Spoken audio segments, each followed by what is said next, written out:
இந்தியாவின் king maker என்று பெயர் எடுத்த பெருந்தலைவர் காமராஜர் வீடு அது. பெருந்திரளான கூட்டம் கூடியிருந்தது.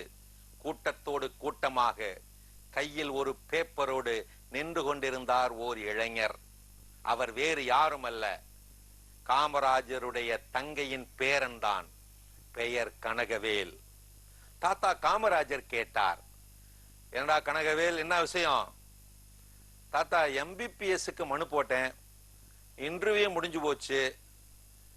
நீங்க CM கிட்ட ஒரு வார்த்தை சொன்னீங்கன்னா நம்ம குடும்பத்துல நான் ஒருத்தனாவது படிச்சு டாக்டர் ஆயிடுவேன். கேட்டுவிட்டு பெருந்தலைவர் சொன்னார், இங்க பாரு கனகவேலு, இந்த மாதிரி டாக்டர் படிப்புக்கெல்லாம் அரசாங்கமே ஒரு கமிட்டி போட்டிருக்கு. அவங்க தேர்ந்தெடுக்கிறவங்களுக்கு தான் அங்க இடம் கிடைக்கும். இதுல நான் சிபாரிசு பண்ணினா எதுக்கு அந்த கமிட்டின்னு? நீ நல்லா பதில் சொல்லி இருந்தா நிச்சயம் உனக்கு இடம் கிடைச்சிருக்கும். MBPS சீட்டு கிடைக்காட்டி என்ன, கோயம்புத்தூர்ல BSc அக்ரிகல்ச்சர் எடுத்து படி, நல்ல எதிர்காலம் இருக்கு.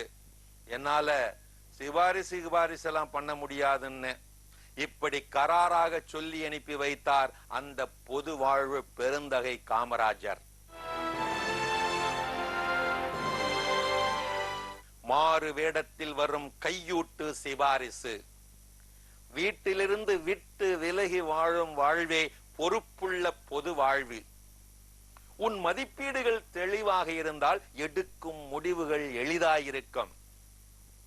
உன் மதிப்பீடுகளை மாற்றம் செய்யும் ஒன்று உன் செயல்பாடுகளையும் மாற்றம் செய்யும்.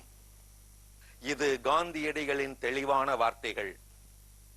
உங்கள் எண்ணங்களை நேர்மறையாக வைத்திருங்கள், ஏனெனில் எண்ணங்களே வார்த்தைகள் ஆகின்றன. உங்கள் வார்த்தைகளை நேர்மறையாக வைத்திருங்கள், ஏனெனில் வார்த்தைகளே நடத்தைகளாகின்றன. உங்கள் நடத்தைகளை நேர்மறையாக வைத்திருங்கள், ஏனெனில் நடத்தைகளே பழக்க வழக்கங்களாகின்றன.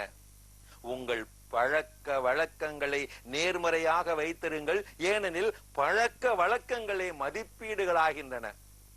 உங்கள் மதிப்பீடுகளை நீங்கள் நேர்மையாக வைத்திருங்கள், ஏனெனில் மதிப்பீடுகளே உங்களது இலக்காகிறது.